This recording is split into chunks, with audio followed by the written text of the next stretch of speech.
오늘부터 수요 예배 본문이 누가복음입니다. 우리가 요한복음은 17장까지 다뤘는데 18장부터가 이제 예수님의 순환 본문이죠. 이제 우리가 대림절 기간을 맞이하면서 이제 순환 본문을 다룰 수는 없고, 그러면서 이제 누가복음, 예수님의 탄생의 대목으로 우리의 수요 예배 본문을 시작하도록 하겠습니다. 우리가 오늘 읽은 이 누가복음을 보게 되면 여러 복음서가 예수님에 대한 이야기가 적혀 있지만 예수님의 탄생에 대해서 자세하게 다루고 있는 복음서는 두 개밖에 없습니다. 마태복음하고 누가복음뿐이에요. 나머지는 다 세례 요한이 이제 광야에서 외치는 그러한 선포의 내용들로 이루어져 있죠, 시작이. 특히 누가복음은 예수님의 탄생에 대해서 더 자세하게 기록을 하고 있어요. 왜냐하면 예수님이 마리아에게 이제 잉태된 그러한 모습을 이야기하는 수태고제 장면부터 시작하는 게 아니라 바로 세례 요한의 이야기부터 시작하고 있다라는 것이죠. 여기에 보면 세례 요한의 어머니인 엘리사벳이 이 마리아보다 6개월 먼저 임신을 하죠.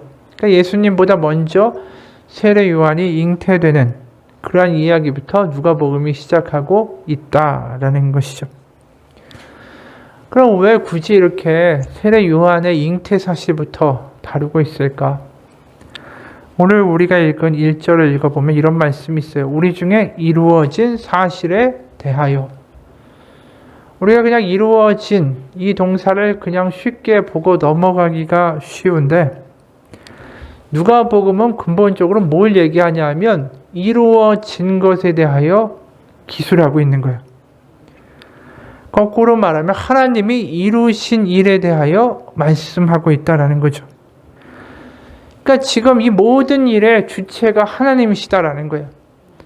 하나님이 창세 때부터 인간을 만드시고 그 다음에 아브라함을 택하시고 그 다음에 이스라엘 민족을 가나안 땅에 정착시키시고 그러면서 끝까지 하나님이 망가진 피조 세계에 대한 회복을 포기하지 않으셨고, 물론 이 이스라엘 백성들이 하나님의 그 끊임없는 열망과 사랑에 대하여 반응하지 못했지만 결국 하나님이 십자가와 부활을 통해서 그 창조 세계의 망가진 피조물들을 회복시키는 일들을 이루신다라는 거예요.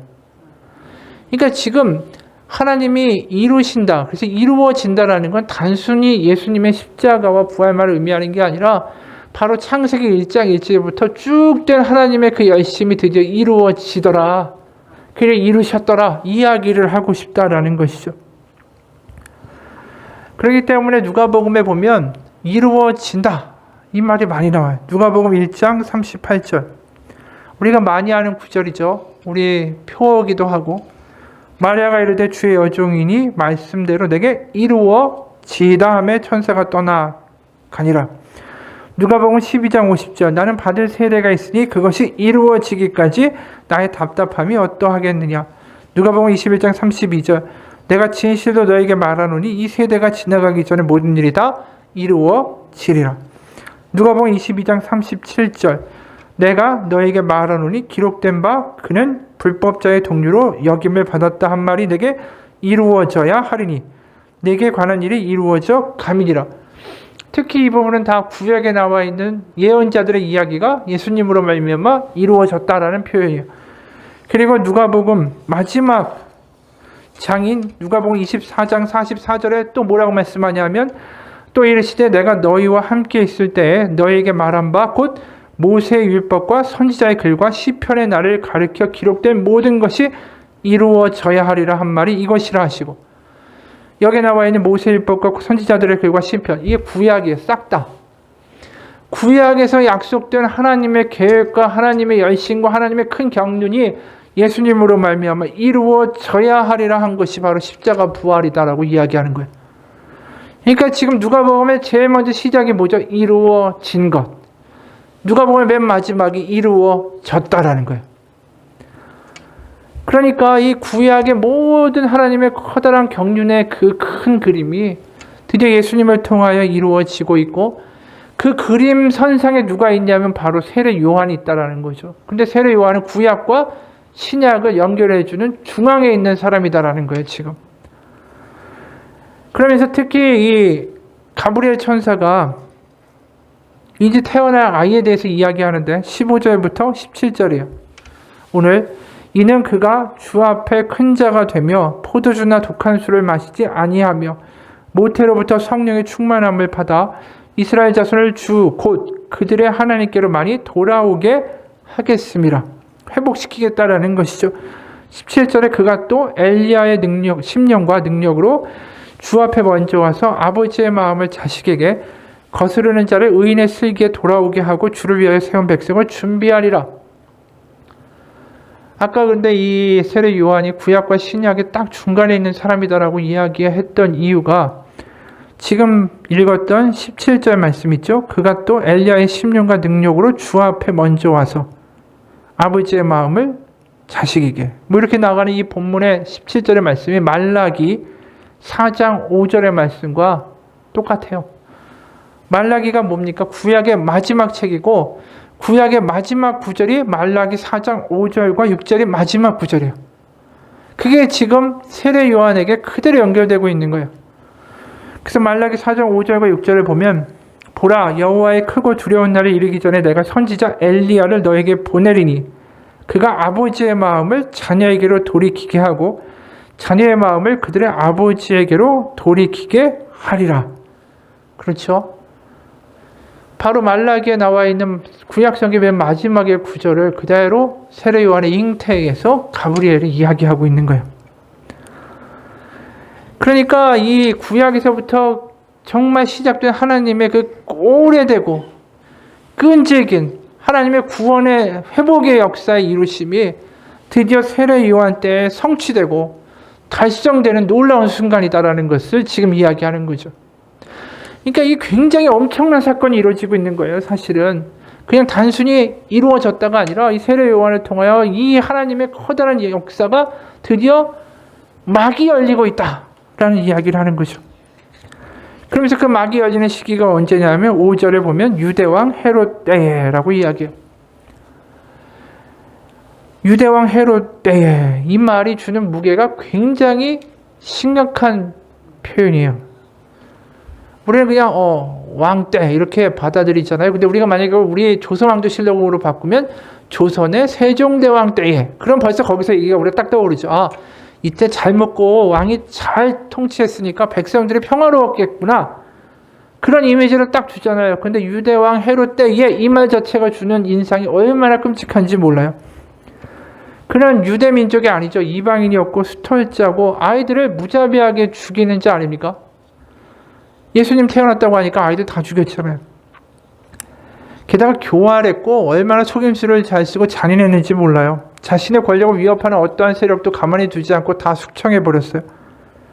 심지어 자신의 왕위를 지키기 위해서 두 아들마저도 모함을 하고 죽여버렸습니다. 이 사람. 그래서 당시 백성들 사이에는 이런 말도 돌았대요. 헤롯의 아들이 되느니 헤롯의 돼지가 되는 게 낫다. 왜냐하면 이 아들이란 말이 휘오스고 돼지란 말이 휘스예요. 말이 비슷하죠. 헬라어로.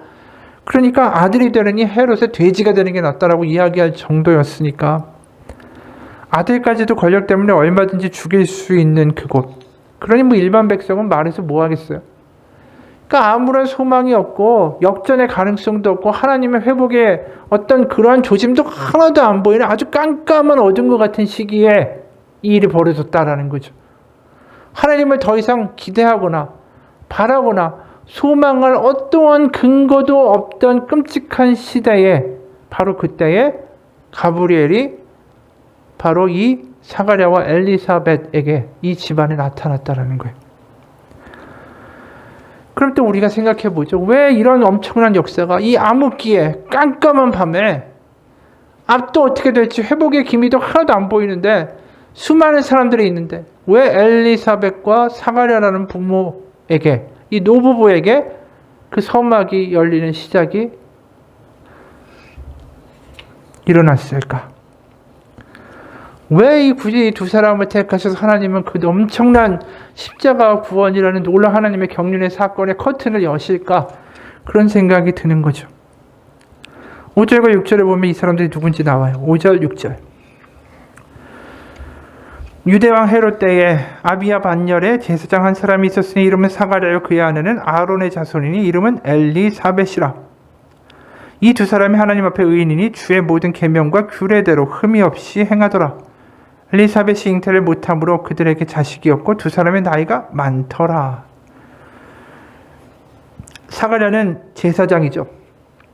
그리고 아내도 아론, 바로 우리 구약에 나오는 모세 형인 아론의 자손에 속한 제사장 가문의 여자였어요.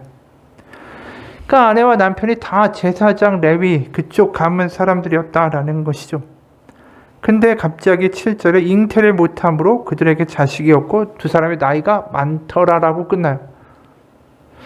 일반적으로 우리가 생각하면 제사장 부부, 축복받은 부부 아니에요? 하나님의 그 제사장의 혈통을 타고났고 그럼 뭐 자식이 많더라, 아니면 자식들이 굉장히 똑똑하더라, 뭐 이런 식의 이야기가 진행돼야 돼요, 원래가.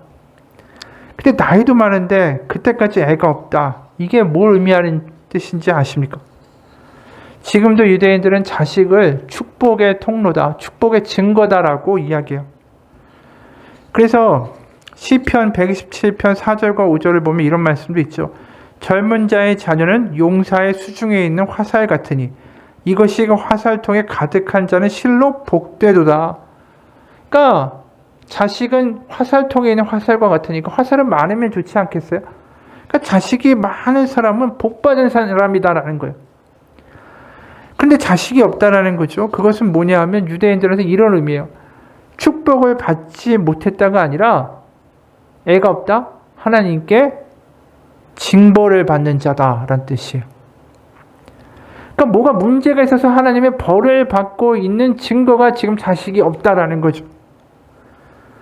지금도 유대교 회당에 가면은 어떤 일이 벌어지냐 하면 자식이 없는 남자는 회당에서 예배를 진행하는데 그 일체 어떤 순서도 맡을 수가 없어요.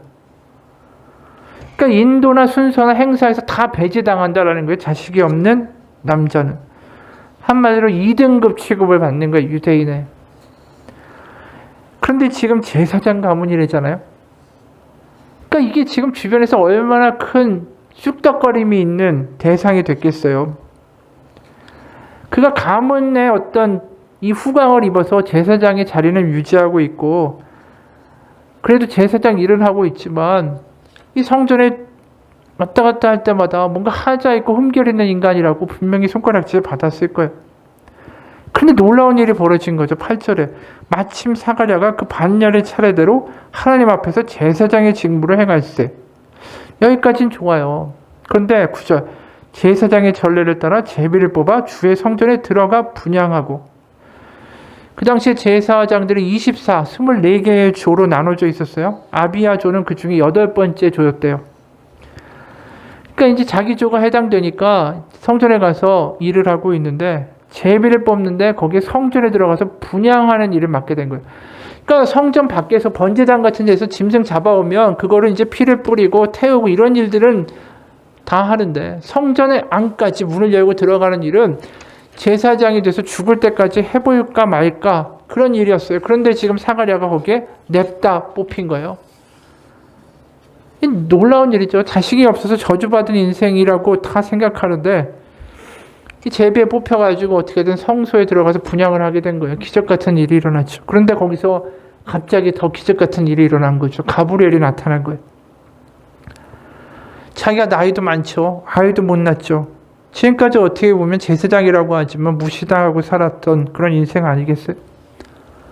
분명히 자기 마음에 그런 생각 들겠죠. 하나님, 제가 무슨 죄를 지어서 왜 이런 상황에 처해야 됩니까?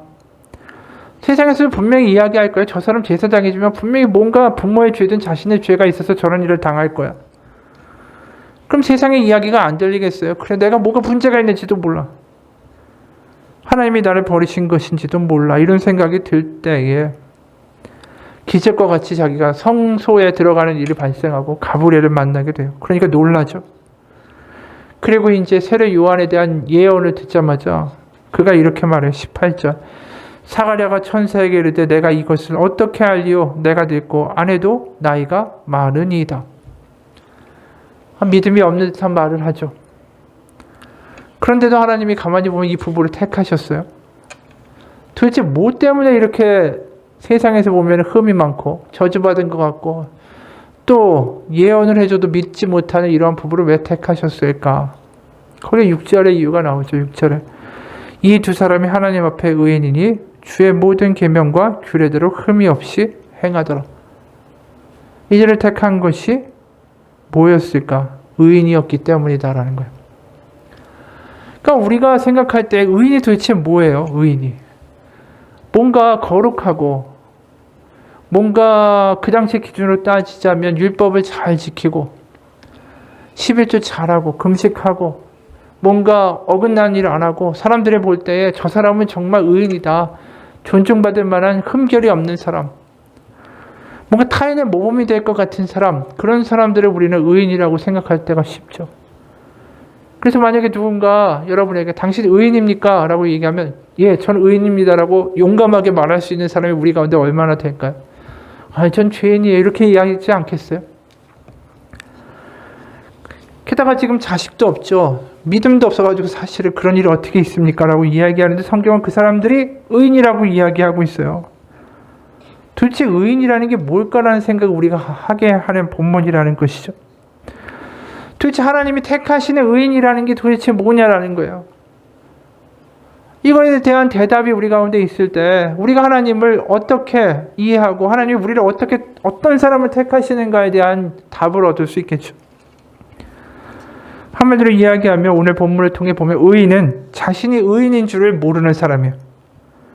그리고 스스로 죄인이다. 나를 용서해 달라고 이야기하고 기도하면서 낮은 곳에서 자신의 일을 묵묵히 행하는 사람이다. 이게 의인이다라는 걸 알게 돼요. 바로 이 사람들이잖아요. 그렇죠? 내가 스스로 의인이다라고 말할 수 있는 사람이 아니에요. 왜요? 자신들은 자식이 없으니까. 저는 의인이 아니고 하나님 저 허물이 많은 사람입니다를 평생 짊어지고 살았던 사람이에요. 하지만 그 가운데 하나님 왜 나한테 자식을 주지 않았습니까? 왜 하나님 왜 이렇게 하십니까? 라고 항변하거나 하나님께 실망해서 떠나는 사람도 아니라는 거예요. 여기에 보면 특히 6절에 보면 주의 모든 계명과 규례대로 흠이 없이 행하더라. 여기에 나와 있는 모든이라는 게 완벽하게 지켰다라는 게 아니라 모든 일에 있어서 그래도 하나님 앞에 신실하려고 애썼다라는 표현이잖아요. 그러니까 이 모든이라는 단어의 무게가 얼마나 큰지 몰라요. 자신의 삶이 지금 하나님께 인정받고 하나님이 자신을 사랑한다라는 게 느껴지지 않는 상황 가운데 그래도 하나님의 일을 성실하게 하루하루 믿고 의지하며 살았더라라고 표현하고 있는 거 아니겠어요?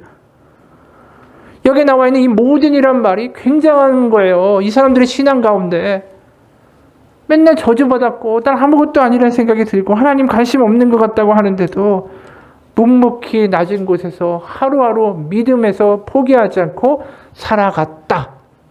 이게 의인이라는 거예요. 하나님이 지금도 쓰시고 하나님이 지금도 우리 가운데 의롭다 하는 이들이 이런 사람이라는 거예요. 스스로 저는 부족하고 저는 연약하고 나는 정말 하루치 앞도 모르는 사람이고 부족하지만 그리고 내 안에 잘 되는 게 없고 사람들이 볼 때는 뭐 예수 믿어서 잘 되냐고 이야기 들을 그런 상황에 처해 있지만 그럼에도 포기하지 않고 하나님 안에 머물러 있는 사람, 그 사람이 하나님이 눈에 밟힌다라는 거예요. 지금 그 사람을 결국 하나님이 포기하지 않으신다라는 이야기를 하고 싶어 하는 거예요. 지금 성경 우리가 하박국 2장 4절을 보면 이런 말씀이 있어요. 보라, 그의 마음은 교만하며 그 속에서 정직하지 못하나 의인은 그의 믿음으로 말미암아 살리라. 우리가 너무 잘 아는 구절이죠. 로마서의 의인은 믿음으로 말미암아 살리라. 로마서에서 나오는 이 구절이 하박국 2장 4절에서 가져온 구절이에요. 그럼 이 사람의 믿음이 도대체 어떠한 믿음이냐? 3장 17절 18절에 이 하박국이 말하는 이 믿음, 의인, 이 사람의 이야기가 어떤 이야기냐면 17절 비록 무화과 나무가 무성하지 못하며 포도나무에 열매가 없으며 감람나무에 소출이 없으며 밭에 먹을 것이 없으며 우리의 양이 없으며 외양간에 소가 없을지라도 나는 여호와로 말미암아 즐거워하며 나의 구원의 하나님으로 말미암아 기뻐하리로다. 사실 이 말은 우리가 없어도 그냥 넘기지만 이게 얼마나 끔찍한 말인지 몰라요. 무화과 나무가 이스라엘의 가장 많은 나무잖아요. 포도나무는 그들이 물을 먹을 수 없기 때문에 포도주에 물을 타서 먹죠. 그리고 감람나무는 기름인데 이 기름 없으면 뭘 어떻게 하겠어요? 그러니까 포도나무나 무화과 나무까지 그래 없어도 괜찮아. 그런데 감람나무도 없대. 거기에 밭에 먹을 것도 없대요. 거기까지도 괜찮은데 거기에 양도 없고 외양간에 소도 없대요. 그러면 농사는 어떻게 짓고 제사는 어떻게 드려요? 아무것도 할 수 없다라는 거예요. 아무런 근거도 없는데. 그런데 하나님을 떠나지 않고 있겠다라는 거잖아요.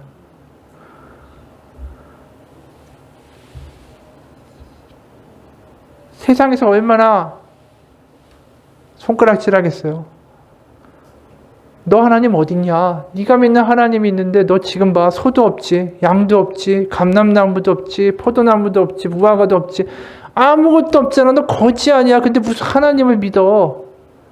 네가 말한 하나님 좀 데려와봐. 너 이렇게 저주하는데 세상에서 이렇게 이야기하지 않겠어? 그런데 거기에 머물러 있겠다라는 거지. 그게 의인이라는 표현이죠. 지금 오늘 만난 우리가 사마리아도 마찬가지예요. 세상에서 일하기 하지 않겠어요? 제사장이라고 하는 놈이 무슨 자식도 없고 맨날 그렇게 사는데 무슨 네가 하나님을 믿는다고 이야기하고 해. 세상에서 볼 때는 의인이 아니에요. 망한 사람들이지.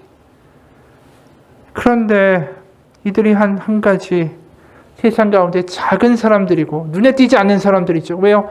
잘 되고 성장하고 번창하고 성공했다고 그러면은 눈에 띄겠죠. 근데 이게 다 없어도 걸린 사람들이 무슨 세상에서 눈에 띄는 사람이에요. 보이지도 않는 사람들이에요. 그런데 보이지 않는 그곳에서 하나님을 포기하지 않는 그 사람들을 하나님이 기억하셨다라는 거예요.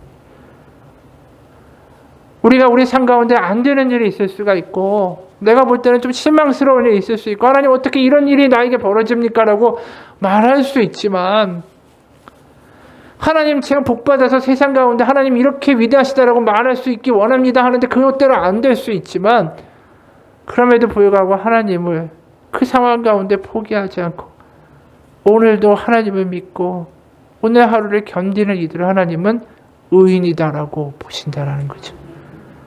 그리고 그 사람은 하나님이 결코 잊지 않으신다라는 거예요. 그게 13절이에요. 사마리아여 무서워하지 말라. 너의 간구함이 들린지라.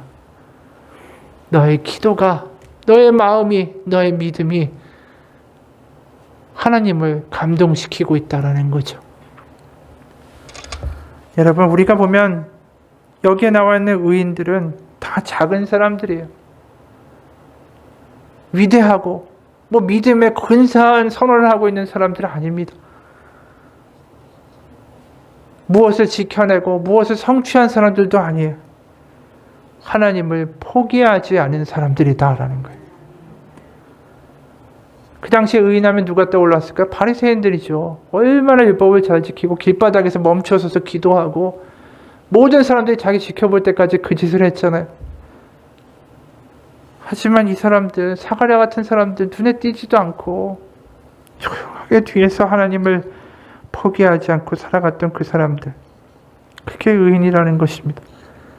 오늘도 우리 가운데 정말 어려운 일 당하고 힘들지만 그래도 이 자리에 나와 있고 하나님을 기억하면서 하나님 포기하지 않고 하나님께 기도하는 사람들이 있습니다. 하나님이 그 사람을 의인이라고 기억해 주실 거예요. 그래서 13절 사가랴여 무서워하지 말라 너의 간구함이 들린지라. 이게 사가랴에게 하는 말이 아닙니다. 이게 지금도 세상 가운데 포기하지 않고 오늘을 믿음 가운데 살아가고 있는 그 사람에게 하시는 하나님의 음성이에요. 무서워하지 마. 너의 간구함이 들렸다. 어느 목사님이 이런 글을 썼습니다. 당신의 삶에서 바꾸고 싶은 게 하나 있다면 뭡니까? 라고 물으면 뭐라고 대답하겠는가? 나는 SNS에서 수천 명에게 이 질문을 했고 갖가지 답을 들었다. 예를 들어 초등학생 아이가 암이라니. 그래서 부모는 하나님께 화가 나 있다. 결혼한 지 2년도 되지 않았는데 부부가 갈라서기 직전이다. 병으로 오래 고생하고 있지만 의사들 아직 원인을 모른다. 장애가 있는 내 자녀를 사랑한다. 그러나 그 장애를 있는 자녀 때문에 삶의 무게로 낙담한다. 여러 번 임신을 시도했지만 이번에도 임신 테스트의 결과는 여지없이 음성이었다.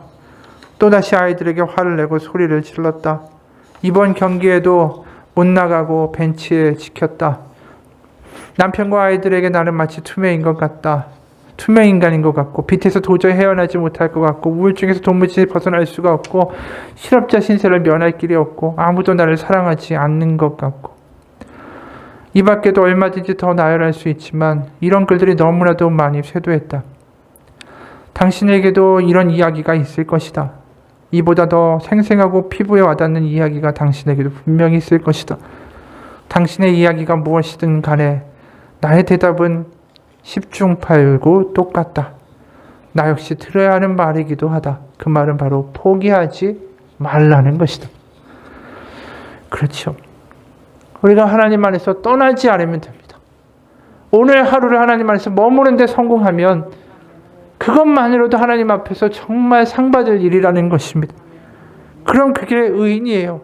오늘 하루를 하나님 가운데서 포기하지 않고 실망하지 않고 기도 포기하지 않고 견디어내는 것. 그거 하나님이 결코 잊지 않으신다라는 것입니다. 어느 분의 간증이에요. 삶의 큰 기쁨 중에 하나는 우리가 알고 사랑하는 이들을 믿음을 가지고 정말 기도하면서 그 사람들이 새로운 피조물이 되는 것을 지켜보는 일이다. 나도 20년 동안 내 여동생을 위해서 기도했다. 그리고 동생이 과연 하나님을 알게 될까 의심하고 포기하고 싶은 마음 너무나도 컸다. 하지만 어느 날 밤 그녀의 인생에서 힘든 시기를 거친 후였는데 내가 복음을 전하자 놀랍게도 동생이 반응을 보였다. 그때까지는 너무 완고하게 하나님을 멀리하던 동생이었다. 하지만 그녀가 예수님을 영접하고 그녀의 삶 완전히 달라졌다. 예수님의 사랑으로 충만해졌고 나는 동생이 정말 하나님 안에서 새로운 피조물이 되는 것을 지켜보았다. 그것은 기적이었다. 나는 동생이 절대 믿음을 갖지 않을 거라고 생각하는 편이 더 쉬웠다. 복음을 전하기 힘들어 보이는 많은 친구들이나 가족들, 당신들도 있을 것이다. 그래서 복음을 전하기에는 너무나도 벽이 완고하고 높다고 말하며 단념해버리기가 얼마나 쉬운가. 너무 냉담하다고 생각되는 사람이 있지 않은가. 혹시 그들이 필요한 건 모두 다 가지고 있어서 아쉬운 거 없어서 하나님께 매달릴 이유도 없는 것처럼 보일 때가 있지 않은가. 어떨 때는 신자인 당신보다도 훌륭한 삶을 사는 것 같은 불신자도 있고 그들에게 하나님 필요하지 않다고 생각하고 싶은 유혹도 있는가. 잠깐만이라도 그렇게 생각하지 말라. 분명히 하나님 가운데 어떠한 기도도 포기하지 않을 때 어떠한 완고한 사람이라도 분명히 하나님 가운데 변화는 있게 될 것이다. 그날이 오게 될 것이다. 그를 위해서 기도하는 것을 포기하지 말라. 여러분, 우리가 부족하고 연약해요. 우리가 해야 되는 건 포기하지 않는 거예요. 우리가 연약하다는 게 문제가 되는 게 아니에요. 포기하는 게 문제가 되는 거지. 엘리사벳이나 사가랴나 연약한 사람들 아니에요. 하지만 하나님 포기하지 않았잖아요. 그들을 기억하시고 그들 가운데 하나님의 놀라운 역사를 이루시는 바로 신약의 놀라운 예수님의 사건을 일으키는 세례 요한의 부모가 되게 하셨다라는 거예요. 하나님의 뜻은 지금도 하나님을 포기하지 않는 사람들을 향하여 흘러가고 있습니다. 우리가 보이지 않는다고 해서 하나님이 일하시지 않는 것이 아닙니다. 우리가 오늘도 하나님 가운데 하루를 버텨낼 수 있는 믿음의 분량을 가지고 살아가는 인생 되기를 주님의 이름으로 축원합니다.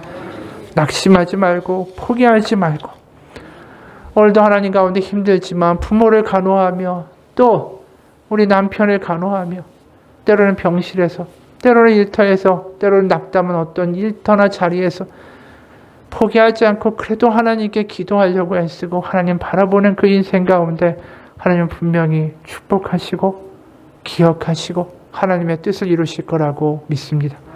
같이 기도하겠습니다. 하나님 아버지, 우리는 의인입니다.